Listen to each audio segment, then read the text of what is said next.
Então vamos lá? Esse é o Giro da Bolsa, um programa semanal com as principais notícias do mercado financeiro na semana, tudo aqui reunidas, assim, compiladinhas de um programa só para você que gosta de se manter bem informado, mas não tem tempo a perder. E hoje... Baguncinha aqui, né? Então, antes de mais nada, quem é sardinha raiz, já deixa aquele like na confiança, porque você sabe que o Giro da Bolsa é brabo. Se você não é um sardinha raiz ainda, segura sua mãozinha, não precisa se inscrever no canal, não precisa deixar like, não precisa de nada disso, só se o vídeo te agregar, te trouxe algum conteúdo que você ainda não tinha.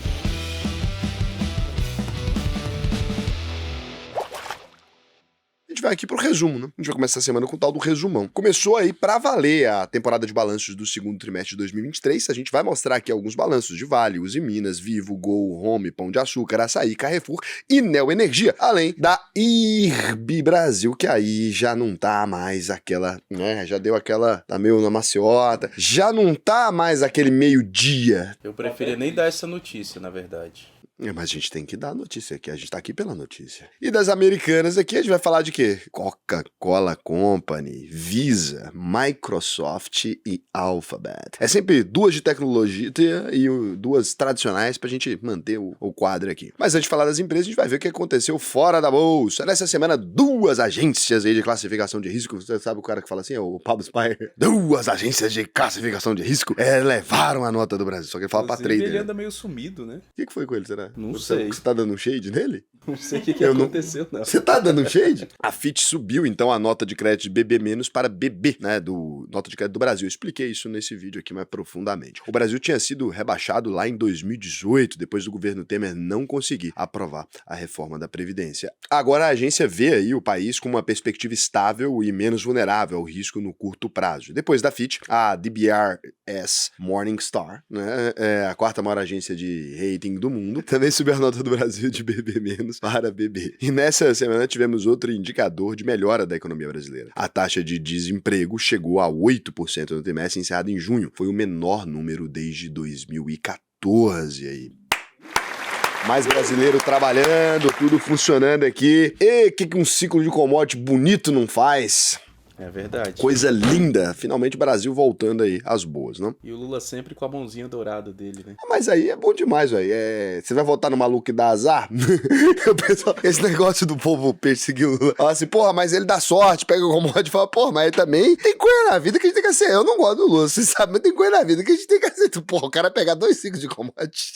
Os dados foram divulgados aí pela pesquisa PNAD contínua do IBGE. No único trimestre, o número de desocupados caiu 8,3% para 8,6 milhões de brasileiros. É muita gente ainda precisando de emprego. Em relação ao mesmo período do ano passado, a queda do desemprego foi de 14,2%, 1,4 milhão de trabalhadores. Cara, notícia boa, tá? Mais gente empregada e tal, é sempre uma boa notícia, né? E a má notícia veio das contas públicas aí. Em junho, o Brasil teve um déficit primário de 48,9 bilhões de reais. Aí é a merda. Revertendo o superávit de 14 bilhões de junho do ano passado. O déficit aí foi de 46,5 bilhões de reais no governo central, então contas do Banco Central, Tesouro Nacional e do Sistema Público de Previdência, que são as aposentadorias e tal. 927 milhões nos governos regionais, 1,5 bilhão nas empresas estatais. Então um déficit bem expressivo, né? Nos últimos 12 meses, o setor público registrou um déficit total de 24,3 bilhões de reais, o que equivale a 0,24% do PIB. O que significa? Da onde vai sair esse dinheiro?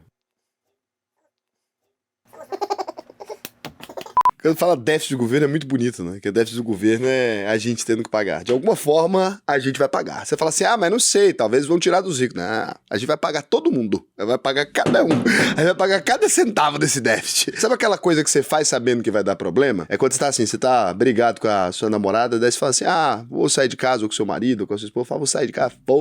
Aí, enquanto você tá lá no lugar, você já fica assim pensando, nossa, na hora que eu chegar em casa. Então, no cenário internacional, a gente teve a tão esperada decisão de juros do Banco Central Americano. Na quarta-feira, o Comitê de Política Monetária do Fed aumentou a taxa básica em 0,25 ponto percentual para a surpresa de 0 pessoas. Ninguém. Numa nova tentativa de frear a inflação. Agora, os juros americanos, será que já pensou em parar de gastar para frear a inflação? Ideia inovadora, dá para vocês aí. Agora, os juros americanos estão na banda entre 5,25% e 5,50%. Para de fazer guerra no país dos outros, o maior patamar em 22 anos. Para de arrumar confusão. O Fed começou a subir os juros em março de 2022. Já foram feitos aí 11 ajustes para cima. Alguns analistas acreditam que a alta dessa semana foi a última antes do começo do ciclo de corte de juros na economia americana. Isso porque a inflação continua alta, em 3% nos últimos 12 meses. Pro Brasil, isso aqui Segunda-feira. Mas bem menor do que a gente viu no ano passado, né? Então é isso. A gente vem aqui agora para os índices. O Ibovespa abriu a semana com 120.219 pontos e fechou em 120.187 pontos. Uma queda complicada aí de 0,027%. Vai quebrar todo mundo. Vai quebrar todo mundo. Logo. Então, o dólar terminou a semana valendo, numa coisa muito atípica, inclusive, um período atípico, 0,99% de queda, né? Com a R$ 4,73. Extremamente incomum, tá? Brasil, bolsa caindo, dólar deveria estar subindo. Só que teve um fluxo que aconteceu aqui, que a gente acabou tendo uma queda no dólar simultâneo, né? Então eles tiveram uma correlação positiva. Por que isso aconteceu? A gente teve uma mudança na avaliação do rating do Brasil, teve muito dinheiro, fluxo de dinheiro entrando, não necessariamente esse dinheiro entrou no Ibovespa, né? Teve algum fluxo de dinheiro a mais, tá funcionando, mas esse dinheiro não entrou no Ibovespa. O Brasil tem muito investimento de renda fixa, etc. E é claro, né? Faz sentido aí essa descorrelação. Vez ou outra acontece alguma coisa, tem que investigar mais a fundo o que pode ter acontecido, mas isso pode ajudar a explicar. Considerando que essa queda no Ibovespa foi praticamente um 0-0, né?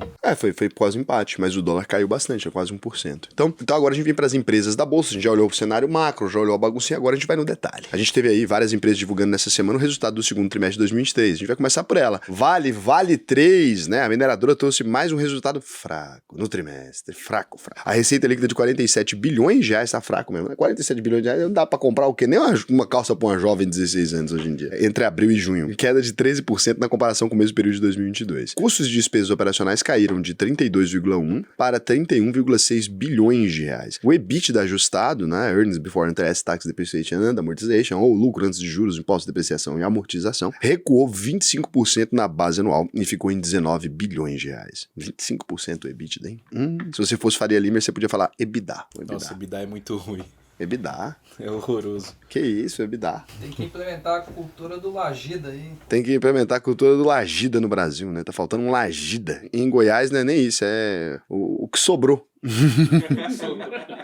Como resultado, a Vale reportou um lucro líquido, então, de 4,5 bilhões, 77% menor que o reportado no segundo trimestre de 2022. A gente já vinha falando disso aí desde o ano passado, né? O ciclo das commodities, demanda menor na China, quedinha no minério de ferro, foi acontecendo. O maior destaque do trimestre aí foi a venda de 13% da unidade de metais básicos da Vale, que inclui a mineração de cobre e de níquel também. O negócio foi fechado com um fundo soberano da Arábia Saudita, uma mineradora do Reino Unido e um fundo privado dos Estados Unidos. Então, eles vão pagar mais de 3,4 bilhões de dólares, que vale mais do que dinheiro, o que dá um valuation aí de 26 bilhões de dólares. Que isso, hein? Ou 123 bilhões de reais em toda a unidade de metais básicos. Isso sem contar aí o principal negócio da Vale, que é a exploração de minério de ferro. Com isso, a unidade de metais básicos passa a ter um múltiplo EV por EBITDA, valor de firma por EBITDA, de 10 vezes, enquanto a empresa inteira tem um EV por EBITDA de 4 vezes. Interessante isso, né? É que isso aí faz uma parte das pessoas ali do mercado acreditar que a Vale tá o quê? Tá subprecificado. Subprecificado. A Vale também anunciou pagamentos de dividendos bilionários. Daqui a pouco a gente vai mostrar os detalhes aí. Com a notícia positiva relativamente, aí Vale, né? Apresentou outra descorrelação, preço e tal, queda. 0,43% a R$ 67,63. Agora a gente vem para Uzi Minas, Uzin 5. A empresa é uma das maiores siderúrgicas do Brasil e viu as ações caírem também, igualzinho a Vale, na sexta-feira, depois de um resultado parecido também. Receita líquida, então, caiu 19% na comparação ano contra ano, passando de 8,5 para os atuais 6,8 bilhões de reais. Custo de produtos vendidos foi praticamente o mesmo, 6,3 bilhões, ou seja, vendeu quase a mesma coisa. O EBITDA ajustado despencou 81% para 366 milhões de reais e a margem de EBITDA saiu de 22,6% para 5,3%. Como resultado, a Uzi Minas teve o restinho que sobrou aí, o lucro pequenininho dela de 287 milhões de reais aí, 73% menor do que o 1 bilhão do segundo trimestre do ano passado e metade dos 544 milhões do trimestre desse ano. Imagina você tem um salário e ele cai 87%, 70% Puxado, né? de um ano pro outro, assim. Cara, ter empresa desse ramo é muito difícil. Um dos destaques negativos aí foi a queda de 11% no volume de vendas de aço, que assim como o minério de ferro também está mais barato que nos últimos trimestres. Aqui a gente pode dar uma olhada também na queda do volume de vendas aí. A gente tem uma comparação do segundo trimestre de 2023 com o primeiro trimestre de 2023 e também com o segundo trimestre de 2022. Você consegue ver, ó, o volume de aço em 1.000 toneladas aí, 972, e no segundo trimestre de 2022 a gente tem então uma queda aí em relação,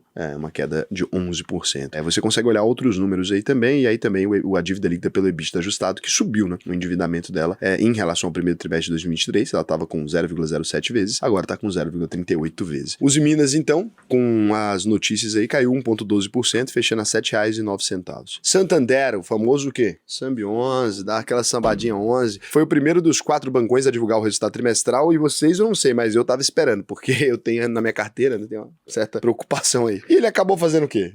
Decepcionando. Tamo junto, viu? Margem financeira, a diferença entre as receitas e as despesas financeiras, subiu 6,3% na base anual para 13,5 bilhões de reais. E a receita total foi de 18,3 bilhões no trimestre. Você consegue me explicar isso aqui, Brenner? O que tá acontecendo com o Santander? Tô pensando nos valores ainda. Despesas gerais subiram de 5,4 para 5,9 bilhões na base anual. O lucro antes dos impostos aí desabou na comparação ano contra ano, saiu de 4,9 para 2 bilhões de reais. É brincadeira um negócio desse. Como resultado, o Santander reportou um lucro líquido recorrente de 2,3 bilhões de reais, 43% menor que na comparação com o segundo trimestre de 2022. A carteira de crédito do banco, a soma de todo o dinheiro de empréstimos e financiamentos, subiu 13% na base anual, de 542 para 617 bilhões de reais. O crescimento do crédito ele foi mais lento e a inadimplência continua assustando principalmente da pessoa física, ela tem crescido. Aqui você consegue ver, ó, as provisões que eles têm feito, né? As provisões subiram aí de 5,7 para 6 bilhões na comparação ano contra ano. Então já foi um aumento grande, a gente tá falando aí da casa de 300 milhões de reais de aumento das provisões ali. Então aqui no perfil dos índices de inadimplência a gente consegue ver uma coisa, né? 15 a 90 dias, as dívidas mais curtas aqui. Pessoa física, esse número veio subindo desde o segundo trimestre de 2020, subiu, agora nesse trimestre acabou caindo um pouquinho. Então de 6,5 foi para 5,9%. O total, né, ele foi de 4,5 para 4,2% e a PJ também caiu um pouco, primeiro trimestre de 2023 e segundo trimestre de 2023. Então os números tiveram uma relativa melhora aí. Agora, quando a gente olha nas dívidas longas, de 90 dias ou mais aí você acaba percebendo que lá atrás, no segundo trimestre de 2020, a gente tinha 3,5% na física, na pessoa física, depois 3,2% no segundo trimestre de 2021. Olha a diferença, a gente tá falando de 4,8% agora no segundo trimestre de 2023, é muito alto. A gente observa a média mesmo, né, o total aí também, saiu de 3,2% para 3,3%. Então, assim, foi ruim. As dívidas de 90 dias continuam com uma inadimplência alta. A PJ menos, né, 1,4% só, mas a pessoa física complicadíssima. E isso aqui é o que fode a vida de um banco, né? Como resultado aí, obviamente, negativo, a bolsa foi coerente, raro acontecer. Santander, então, com 3,71% de queda, a R$ 28,79. É bom, né? É bom que a gente compra mais. Gol! GOLL4 aqui. A empresa aérea aí teve mais um resultado excelente, lucrou aí R$500 milhão no trimestre, já dá quase para pagar o quê? Uma semana de aluguel dos aviões deles. Aplaudir aí o profissional. Salva de pau, até uma pegadinha aí, que vamos dar uma olhada nos números aqui. Receita operacional líquida de 4,1 bilhões de reais entre abril e junho, com a alta de 28% na comparação ano contra ano. Custos e despesas operacionais subiram 5% para 3,6 bilhões. Lucro antes dos impostos foi de 534 milhões. Margem aí de quê? 13%, revertendo o prejuízo que ela tinha tido antes de 3 bilhões de reais no segundo trimestre de 2022. Como resultado, a Gol reverte então um prejuízo de 2,8 de um ano atrás e lucrou 556 milhões. Então, assim, nas contas da Dilma, o crescimento aqui vertiginoso, porque você tinha 2,8 de prejuízo, soma com 556 milhões, e teve um lucro, foi de mais de 3. Todo um prejuízo. Empresa aérea dando lucro é de se estranhar. Mas não é nem da cultura deles. Aí tem a pegadinha aqui, o resultado foi impactado por um tal de uma coisa chamada valor não recorrente. O que é o não recorrente? Eu saio de casa hoje para ir comprar uma carne para minha mãe no mercado. No caminho, eu encontro uma nota de R$20. Eu volto para casa com a carne e com R$20 a mais, se eu só tinha 10 lá atrás antes. Né? Hoje em dia, você vai com 10, você tem que ter uma arma para conseguir trazer a carne. Mas aí você voltou com o não recorrente. Se eu voltasse com o não recorrente desse, na verdade, minha mãe ia me bater, porque ela não ia acreditar que eu arrumei dinheiro na rua, não. Então, eu ia voltar com a cintada e ela ia mandar eu deixar o dinheiro onde eu achei. Mas seria um não recorrente, pra você entender. Você vai achar dinheiro todo dia que você for comprar carne? Não. Então é uma despesa, é um negócio não recorrente, ele pode acontecer por diversas coisas. Só que foi 1 bilhão de não recorrente. É muito dinheiro achado na rua. Não, mas não foi achado, Haja não. rua. Qual o nome dessa rua, pelo amor de Deus? Quando a gente observa aqui, ó, a receita operacional toda aqui, ele vai explicar para você o que aconteceu aqui. Então aqui no outras receitas, a gente teve variações cambiais e monetárias na ordem de 963 milhões bilhões de reais. A rua foi larga. Então, o que acontece? Se você faz ali um hedge, alguma baguncinha, ou se você tem dólares, né, na seu negócio, ou se você tem reais, alguma coisa, pode acontecer de algum momento você ter um ganho, né, com essas atividades, variações cambiais e monetárias, portanto, acabou dando esse benefício aí pra Gol de 963 milhões. Dá pra acontecer todo mês? Não dá, né? Nem todo trimestre, então fica difícil. E aí, considerando apenas o resultado recorrente, a Gol fechou o trimestre com prejuízo líquido de 415 milhões de reais. Aí já é mais normal, né? Da empresa aérea. É da cultura delas. Vamos tirar as palmas, inclusive, agora. Nós falamos $10.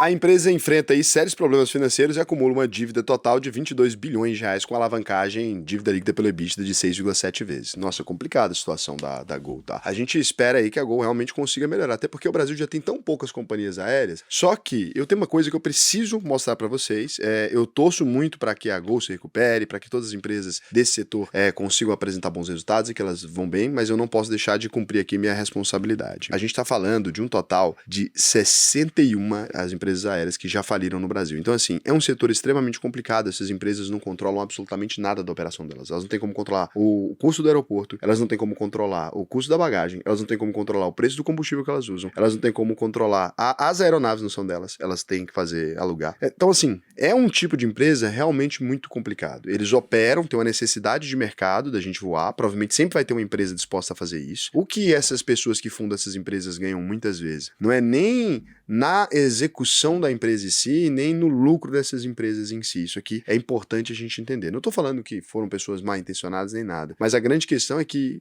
cara, é pela remuneração muitas vezes de diretoria e de conselho e tal, porque não dá pra você abrir uma empresa aérea hoje falando, eu vou ter lucros exorbitantes, vou ter margem muito grande. A gente não tem referências disso no mundo, né? Principalmente num país igual ao nosso, que a gente tem uma regulação pesada nessas empresas e, assim, de certa forma também não tem como deixar essas empresas a Deus dará, porque avião quando cai mata muita gente. Então é muito difícil mesmo a relação dessas empresas aéreas. E ainda com receita em real e custos dolarizados, né? Então, receita real, custo dolarizado, daí o governo pode definir sobre preço de passagem. Então, assim, sazonalidade, porque aí é férias ou não é férias. A Gol, no ano de 2021, ela tinha 15.002 colaboradores. Cara, você tá falando de 15 mil pessoas que têm os seus empregos que dependem disso aqui. Não só piloto de avião, aeromoça, que é o que todo mundo pensa, né? Mas tem muita gente por trás dessa operação aqui. Galera do marketing, galera que mantém ali o site, tecnologia, tem de tudo. Então, é uma situação que a gente espera que se melhore aí, que funcione. A IRB R3 aqui, depois de 5... Vamos pular essa notícia, por favor. Não, a gente vai ter que dar notícia aqui, Ricardo.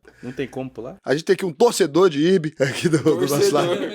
Depois até com a camisa da IRB. Depois de 5, tá aqui com a camisa da... Ele trabalha aqui, mas por dentro tem uma camisa da IRB que ele usa por baixo. E depois de 5 meses de resultados positivos aí, a empresa de resseguros teve prejuízo no mês de maio, né? A IRB divulga aí os números mensalmente porque precisa mandar os dados para a SUSEP, né? Que regula ali as seguradoras. O prêmio emitido total somou 518 milhões de reais, queda de 8% na comparação com maio do ano passado. O prêmio ganho, que equivale à receita líquida, foi de 475 milhões, um pouco abaixo dos 480 milhões da base anual. O resultado do underwriting aí, o total ganho com resseguro, menos o total gasto com os sinistros, né, que ela tem que pagar quando alguém... Sinistro é quando acontece algum acidente. É uma palavra sinistra, o tal do sinistro, né? Voltou a ficar no vermelho, com perda de 20,7 milhões de reais, contra um resultado negativo de 278 milhões em maio do ano passado. As despesas administrativas subiram de 28 para 44 milhões de reais, mas os ganhos com resultado financeiro também subiram de 25 para 46 milhões de reais. Como resultado, a IRB Brasil teve um prejuízo de 10,4 milhões em maio, bem abaixo dos 273 milhões de reais registrados no mesmo período de 2022. O índice de sinistralidade, né, que tinha ficado em 76% em abril, subiu para 82,5% em maio. Já o índice combinado, que considera os sinistros mais o custo de aquisição mais despesas administrativas, ficou em 115%. Esse número aí, ele vai ser equivalente numa empresa que não trabalha com seguros, né, ao resultado operacional da empresa. O ideal é que esse índice sempre fique abaixo dos 100%, porque a empresa esteja gerando resultado financeiro. Porque imagina, eu vendo um seguro, imagina que não é um resseguro, porque resseguro é um pouco mais complicado a engenharia. É uma empresa que fez o seguro, eu vendo seguro por seguro. Mas fiz um seguro pro Ricardo,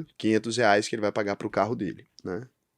Por ano ali, vamos supor. Ele tem um carro que custa R$5.000, só por um exemplo aleatório. O interessante é que ele me pague, ele passe mais tempo me pagando para que chegue pelo menos superior aos R$5.000 para que ele possa sinistrar o carro dele. Não precisa vir dele. Eu posso ter 100 clientes segurados e só ter que pagar 2 sinistros. Então, se eu tenho 100 clientes segurados a R$500, eu tô com um faturamento ali de 50 mil. Se eu sinistrar só 5 clientes ali, por exemplo, dentro desse número, eu vou ter um lucro ali. Se eu sinistrar mais do que certo volume ali, eu vou começar a ter prejuízo, porque o dinheiro que eu arrecadei não é suficiente para pagar o sinistro, entendeu? E o legal disso aí é porque o resultado financeiro, como o ativo deles é só dinheiro, igual banco, né? Então, se você fica no 0 a 0 no 100%, por exemplo, o resultado financeiro, que é esse tanto de dinheiro parado lá provisionado, sim, é exatamente lucro, isso. Né? É exatamente isso. Quando o dinheiro fica, ele vai ficar provisionado e ele vai gerando o dinheiro também. E além de tudo, ele está investido. Então, isso aí é que é o lance. 7,37% de queda, R$41,08 em RB Brasil aí, resseguros. Agora a gente vem aqui o quê? Das rapidinhas. E o que é uma rapidinha, Casé? É uma notícia. Não tão relevante para ganhar aquele destaque, nem relevante para ficar fora do giro. Só que o problema da rapidinha é que muitas vezes, como a notícia é curta, a gente vai lá e fica explicando. Aí era melhor pôr ela inteira, mas a gente não consegue. O conceito de rapidinha a gente nunca conseguiu entender, mas é porque eu sou mais do tântrico. Mas... A Vivo, V23, lucrou aí R$1,12 bilhão no segundo trimestre, com alta de 50% na comparação ano contra ano. O resultado foi impulsionado aí pelo forte crescimento das receitas da rede móvel. Ao longo do trimestre, a Vivo fez investimentos de R$2,3 bilhões e a maior parte do dinheiro foi utilizada para ativar a rede 5G em cidades com mais de 200 mil habitantes. Sabe o que você podia investir, Vivo? Vou dar a dica para você aí. Só hoje, três pessoas da minha lista de amigos tiveram as suas linhas feitas portabilidade sem autorização e o pessoal roubar o Instagram. Jornada do Whisky, deve ter roubado lá, né, também. Não é só a Vivo, isso aqui é um problema de todas as operadoras brasileiras. O Jornada do Whisky, que o povo acha que é meu irmão. A Malu, teve minha amiga também, esposa do Perini, alguém tentou entrar, roubar, fazer portabilidade da conta dela, não conseguiu entrar no perfil. A Camila Ferreira, né, também teve aí o problema. 3 pessoas com esses problemas dessa portabilidade. E foi hackeada, a Camila e o Jornal do Whisky. Uma porcaria. Aqui, ó, 3 pessoas, 2 foi hackeada. É foda. Você pagar o preço que a gente paga por telefonia no Brasil e ficar acontecendo isso aí, vocês podiam investir, era nisso. Aí a Vivo levou o sermão por todas, mas é todas as operadoras. Então, Vivo, TIM e, claro, tudo uma porcaria no quesito de segurança. Vaza nossos dados pros outros, deixa o pessoal roubar as contas, uma bosta, tá? Quero falar bem claramente. 3,52% de alta na semana, R$42,37. A fabricante de máquinas e equipamentos industriais, a Home 3 aí, teve lucro de R$32,6 milhões entre abril e junho. O resultado veio em linha com o segundo trimestre do ano passado, mesmo com a receita 17% menor. Um dos destaques negativos aí foi a perda de 41% na carteira de pedidos de máquinas e equipamentos. Então, 0,96% de queda. Então, 14,38 foi o fechamento. O grupo Pão de Açúcar, GPA Pecar 3, amargou o 5º prejuízo seguido. Desta vez, R$425 milhões. Cadê o cara que quer comprar? Toda hora ele tá fazendo ofertinha. Cadê o colombiano? O colombiano. A perda é quase 150% maior que os R$172 milhões do segundo trimestre de 2022. O resultado veio ruim, mesmo com um crescimento de 6% nas vendas de mesmas lojas, mas o GPA conseguiu reduzir a dívida líquida, que caiu de 4,5 para 2,9 bilhões na base anual. Desde que vocês fecharam o supermercado 24 horas, deixou de ser referência. Isso aí, não me conformo. 6,12% de queda a R$20,57. Deve ter sido problema com segurança, né? Tinha muito assalto. O Carrefour, CRFB3, também trouxe um resultado fraco no trimestre, mas acima das expectativas. O lucro líquido caiu 95% na base anual, de 600 para 29 milhões de reais. Mas o maior destaque é a integração com o grupo Big, que tem sido bem melhor que o esperado. A aquisição foi feita há pouco mais de um ano por 7 bilhões de reais. Então aqui as ações de CRFB3 com 14,87% de alta a R$12,67. Muita gente achava que ia dar errado, né, essa integração com o grupo Big aí, mas acabou que... E esse grupo Big é o grupo que era o Walmart. O Walmart virou Big, porque o Walmart fechou a operação no Brasil. O Big agora tá vendido pro Carrefour. Esse negócio é uma marimba. Todo mundo que pega essa marimba se lasca. E o Carrefour conseguiu fazer uma integração bem feita, né? E a Neo Energia, Neo E3 aí, teve uma receita 9% maior no segundo trimestre, mas o lucro de R$728 milhões veio 32% abaixo do registrado há um ano atrás. Um dos destaques foi o valor gasto com investimentos, aí o CAPEX, que foi de 2,2 bilhões no trimestre e 4,3 bilhões desde o início do ano. O dinheiro foi usado para melhorar a operação das 5 distribuidoras da Neo Energia e para financiar grandes projetos de energia eólica e solar. 10,07% de queda em Neo Energia a R$19,64. A gente tem aqui um resumão de resultados para você dar aquela acompanhada. Aquele resultado que a gente não mencionou aqui. Ipera, EDP Brasil, Açaí, Multiplan e Intelbras. Modemzinho, tá? Intelzinho Bryce, tem um lá em casa, tem 16 anos que ele tá funcionando. 16 não tem não, mas um 12 tem. Um Intel Brycezinho, meu filho, aquele branquinho deles era brabo. Não sei os mais novos, mas o branquinho deles era nervoso. Você tem um modemzinho Intel Bryce, esse não pagou não, tô só falando que realmente durou muito mesmo o modemzinho Intel Bryce. É pra gente poder atrapalhar aqui, que a gente tem que fazer marketing do outro. Como é que é o nome desse que a gente usa? O Bikit também, concorrente aí, só pra não ficar também. Aí vai a gente pesquisa da Intel Bryce também. Ah, mas Bikit é de fora, é de São José, na Califórnia. Não, Intel Bryce que é top. Então, a gente vem aqui agora pro calendário dos dividendos. Enquanto você vai vendo o calendáriozinho do dividendo aí, o que a pessoa vai vendo? Fotinhas dos nossos colegas. Imagens aqui dos nossos queridos profissionais aqui que fazem esse produto chegar até vocês todos os dias aí. É a galera aqui que cuida de vocês, que atende vocês, que faz de tudo, você me torra o saco de vocês, tudo aí é vocês, tá? E agora o nome é bonito, né? Que agora é colaboradores. O nosso RH, ele chama a gente de capital humano. Nada é mais antiético do que chamar seus colaboradores de capital humano. Põe a foto da Bruna, que é isso, que é ela que inventou isso. Ela chama, inclusive eu, de capital humano. E a gente vem aqui agora pro cenário internacional, né? Tivemos várias empresas aí, delicinhas, divulgando os resultados trimestrais nos Estados Unidos. É uma delicinha mesmo, né, cara? É uma delícia. Então a gente vai destacar os balanços aí da Coca-Cola, que balançou bem, Nise KO, e da Microsoft, Nasdaq aí, MSFT, e da Alphabet, my most recognized like Google. Foi a pior mudança de nome que eu já vi na minha vida. A Coca teve uma receita líquida de 12 bilhões de dólares, com 6% de alta na comparação com o segundo trimestre de 2022, e um pouco acima do projetado pelo mercado, vendendo água com açúcar. Lucro líquido de 2,55 bilhões de dólares, 33% maior na base anual. A Coca disse que apesar do cenário econômico mais estável e da queda nos custos com energia, a empresa precisou subir os preços nos Estados Unidos porque alguns insumos, como o açúcar e o xarope de milho, continuam pressionando as margens. Inclusive, ela lançou a Coca agora com 30% menos açúcar e com edulcorantes aí, para poder resolver esse problema, né? Mas pro mercado em geral, a gente fala que é pela questão da saúde, importante a gente manter essa versão, que eu sou investidor da Coca-Cola. Inclusive, gente, muito mais saudável, pode se entupir de coca agora. E apesar de uma leve perda de demanda no mercado americano, alguns produtos tiveram uma procura maior pelos clientes, como a Coca Zero na América do Norte e aqui na América do Sul. Coquinha Zero é bom, hein? Eu só bebo Coca Zero. Também só bebo Coca Zero. Eu também. Esse sabor novo de Coca que eles lançaram, ele foi pros gamers, não sei se... Teve até um League of Legends, o sabor League of Legends, LOLzinho. Não sei se deve ser bom, não. Coisa que faz pra game normalmente é. Com isso, a Coca fez uma projeção melhor pro segundo semestre do ano, né? Esperando o lucro estimado de 5% a mais aí em 2023. The Coca-Cola Company, 0,45% de queda a 62 dólares e 48 cents. Sabe uma fusão que eu sempre imaginei do mercado? Tem algumas coisas que você fica pensando na vida. Empresas que se juntassem, a coisa ficava doida. Você imagina se a Coca e o McDonald's fazem uma fusão? Nossa senhora. Só pensa. Só assim, ó. Só mentaliza, não é porque tem o refrigerante lá no negócio, não. Imagina todo, porque a Coca tem uma das melhores distribuições já do planeta. Imagina todo o McDonald's com um armáriozão assim daqueles, ó, de água, os negócios tudo pro lado de fora do drive-thru. Imagina a campanha de Natal. Pensa a campanha de Natal. Pensa a obesidade mórbida no mundo, o que ia virar? Cara, perigosíssimo. Eles iam vender Hot Pocket da Sadia do McDonald's em supermercado. A Ambev não vende Coca, não. A Ambev vende Guaraná. No Brasil, a Pepsi é da Ambev. Eu acho interessante a concorrência do Burger King e McDonald's. Um trabalha com outro com o outro, né? Não, é porque o Burger King é do Jorge Paulo Lemann também. É do mesmo grupo 3G Capital. Aí eles só vendem os refrigerantes deles. É a malandragem aí. E o ketchup de lá qual é? Heinz, que é deles também. É, você respirando, você tá pagando 10% de taxa pro Jorge Paulo Lemann. Vai comer um bizinho?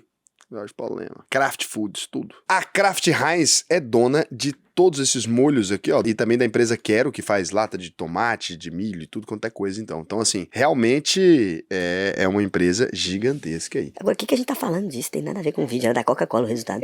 Onde eu fui. Do lado aqui das gigantes de tecnologia, Big Techs, tanto a Microsoft quanto a dona do Google apresentaram resultados fortes no trimestre, superando as expectativas. A Microsoft teve uma receita aí de 56 bilhões de dólares, 8% maior na comparação com o segundo trimestre de 2022, lucro líquido de 20 bilhões de dólares, com 20% de alta na base anual. Apesar disso, o crescimento da computação em nuvem foi de 26%, e o mercado estava acostumado com um ritmo perto de 40% ao ano. Tá igual eu, tô acostumado com um ritmo de 40% ao ano. A pessoa, quando crescer 20, vai falar, meu Deus, que merda. E esse fato aí foi visto como uma das principais justificativas para a queda das ações. Então, 1,49% de queda nas ações de Microsoft, 338 dólares e 37 cents. Já o resultado da Alphabet teve uma reação, uma reaction, diferente do mercado aí. A empresa registrou uma revenue de 74,6 bilhões de dólares, com alta de 7% na base anual. O lucro líquido, né, foi de 18 bilhões de dólares, 15% maior na comparação ano contra ano. A divisão de nuvem da Alphabet cresceu 28% e o YouTube voltou a ter crescimento de receita depois de 3 trimestres fracos. De nada, viu? Isso aqui, metade disso aqui foi a gente. Eu ponho anúncio no meu próprio vídeo. Eu ponho anúncio eu falando no meu próprio vídeo. Mas um dos principais destaques foi a melhora das receitas com as buscas do Google. Isso aí o Google tá me quebrando, inclusive. Tem um monte de site, SEO tá foda, viu? Eles estão pondo resposta automática nas coisas, snippet, tá atrapalhando minha receita. Faturamento aumentou 5% para 42 bilhões de dólares de vocês, né? Já o nosso, mesmo com a nova ameaça aí da dobradinha Bing/ChatGPT. Muita gente achou que isso aí ia detonar as receitas do Google, mas depois as pessoas descobriram que o ChatGPT mente. Deliberadamente. Toda informação que ele não sabe, ele inventa. Ele é basicamente eu com a Tamires, minha namorada, pitanguinha. Tô ali tranquilo, ela me pergunta uma coisa, se eu não souber, eu invento. Pronto. E ela fala, nossa, como você é inteligente. Eu fico... E aí, se perguntar de novo, você inventa outra mentira. Eu invento outra. Eu vou inventando. Ela fala, nossa, quantos pés de eucalipto será que tem nesse aqui? Eu falo, isso aqui tem uns 300 aqui, tá com certeza. Aí tem 80 mil pés de eucalipto. Não tenho a menor ideia. Invento na hora. Tem um cidadão brasileiro que é bom de fazer isso também. Quem? Inventar número. Ah, Shade!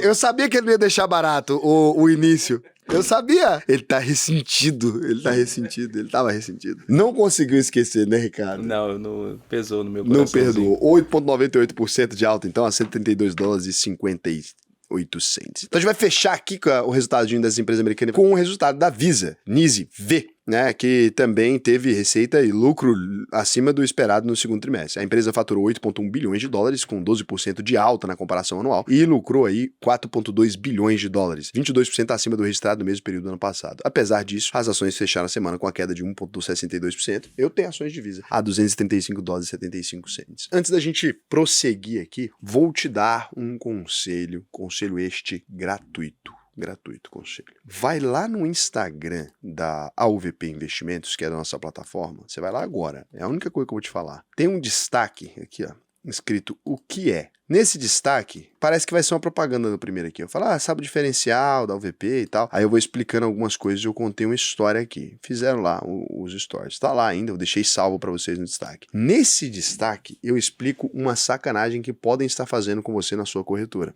na sua carteira aí. Então, eu vou deixar pra você aqui, né? Eu vou deixar pra você aqui. Preciso ter Instagram? Acho que não. Talvez precise. Vai precisar ter Instagram. Você cria um Instagram só pra seguir lá a UVP Investimentos e me seguir, até. É bom, né? Se você não tem ainda. E clica lá. Se você quiser abrir conta, é só esse aqui. Eu vou deixar o link aqui. Abrir conta, né? Você vai só responder essas perguntas aqui, porque a gente vai escolher melhor pra onde te encaminhar, né? Tem diferentes modelos lá na UVP. A gente só vai escolher melhor pra onde te encaminhar. Então, se você tiver um nível de conhecimento mais avançado e tal, a gente te põe numa divisão. Se você tiver um nível de conhecimento menor, a gente te põe com auxílio. Aqui você pode ir lá e só responder 2, 3 perguntinhas aqui, só pra gente saber um pouquinho sobre onde te encaminhar, tá bom? Faz isso aí pra si mesmo. Se você estiver interessado na sua própria vida financeira, faz isso aí agora que faz sentido pra você. E a gente vem aqui agora pro cenário de criptomoedas e Bitcoin. Já investiu em criptomoedas e Bitcoin?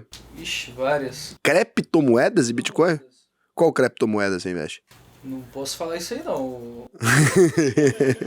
Para manter as tradições então desse programa sensacional, a gente fecha o giro da bolsa com a cotação das principais criptomoedas do Brasil, todas brasileiras, começando pelo Bitcoin, moeda nacional. Satoshi Nakamoto era BR, dá pra ver pelo nome. Você não pode falar isso não, ninguém sabe. Então, começando aqui pelo Bitcoin, que valia na sexta-feira à noite, essa cotação é muito absurda, 29.308 dólares e 70 cents, com 2,57% de queda. E o Ether, moeda da rede Ethereum, fechou a sexta valendo 1.875 dólares e 38 cents, com 0,70% de queda. E agora a gente tá fazendo aqui um sisteminha diferente, não sei se vocês repararam nos últimos vídeos, quem assiste até o final agora, participa aqui de um benefícios. De um sorteio legal, tô enviando uns presentes pra galera agora. Vai ser 2 presentes nesse aqui. O que você precisa fazer pra concorrer a um presente? Você vai colocar aqui, ó. Cada respirada é 10%, né? Vai comentar aqui pra garantir que você viu o vídeo até o final. Vai você concorrer a um desses presentes. Em homenagem ao nosso querido Jorge Paulo, né? Cada respirada. Lembrando que se a pessoa comentar e não for inscrita, ela não ganha. Por quê? Porque eu criei essa regra. Tá bom. Então lembrando aí da regra nova que o Vandinho acabou de inventar, que se você comentar e não for inscrito, você não ganha. Pronto, ele decidiu que ele quer aumentar, inflacionar o número de inscritos do canal artificialmente. Então aqui agora a gente vai escolher quem ganhou no vídeo passado. Eu vou só... Então vamos lá? Mudar aquela olhada aleatória, né? Vou pegar aqui. Que o último foi fake information. O último ali. E foi uma péssima ideia. O YouTube colocou um aviso no vídeo, porque um monte de gente falando que a informação era falsa. Não... Nossa, genial. Fui burro. Você é um gênio, Raul. Mas tirou. Ó, o Marlon aqui ganhou. E aí, o que você vai fazer, Marlon? Acesse lá ovp.com.br e clica nesse botão aqui, ó. Fale com o especialista. Clica nesse botão ali. Fale com o especialista. Esse botão vai funcionar pra você poder chamar alguém. Você vai falar pro Maurício, olha, eu sou o Marlon BR R1, ganhei aqui. Ele fez uma perguntinha, eu vou aproveitar para responder, né? Para quem tá iniciando no mundo dos investimentos, focar em ações de FIs para receber dividendos e começar mais rápido a bola de neve dos juros compostos ou alguma outra estratégia? Foca em investir bem em empresas lucrativas e fundos que não derretam, né? Com fundos sólidos ali, que você vai estar certo. Se você escolher pela qualidade dos ativos e menos com essa conversinha de merda, de dividendos, lá o que, esses papinhos, você vai conseguir investir. Porra, não tô errado. Você está certo. Qualidade, pô. Qualidade, tá? O Anderson Alvarenga, 8592, Fake Information. Raul, tô ligado nos seus vídeos. Você é bom. Tem a senha. Ano que vem vou fazer seu curso. Por enquanto vou me virando. Atento aos conselhos. Agiliza, meu lindo. Vem logo. Não deixa pra fazer amanhã, não, que amanhã aumenta de preço. Amanhã muda as regras do jogo. Vai logo. Cada dia que você passa investindo sem saber o que tá fazendo, é pior pra você. E aí ficou o recado final aí. Ontem, acometido de má influência de alguns amigos, foram lá na minha casa jantar. Era pra ser uma coisa legal, era pra comer um guacamole, comemorar um aniversário do Vitor aqui, nosso colaborador. Ele devia ser o aniversariante do mês, é mais fácil pra gente, na semana do mês lá. Falou, pô, vamos comer um negócio e tal, chamei o pessoal tal, a gente foi fazer um jantar, decidi comprar uma garrafa de tequila. Eu já tinha avisado várias vezes aí que tequila não é coisa de Deus. Eu tomei uma dose de tequila, uma única dose de tequila. Aí depois disso comecei a beber um negocinho, uma coisa ali tranquila e tal. Eu gravei o giro hoje porque eu sou macho. Porque Você tava bocejando aí. eu só não deito aqui debaixo desse negócio agora aqui e durmo porque eu tenho um compromisso com vocês. Tinha tempo que eu não ficava cansado da maneira que eu tô. Assim, valorizem esse vídeo aqui. Ah, tem gente que vive a vida perfeita, sei lá o quê. Viver exercitando e cuidando do corpo é fácil. Eu quero ver você alta performance, é você conseguir beber tequila na noite anterior, ficar acordado até 4 da manhã e ficar gravando até 21h30. Então, vocês me valorizam. É sorte, né, Raul? Sorte, tô aqui dando sorte. Beijo pra vocês.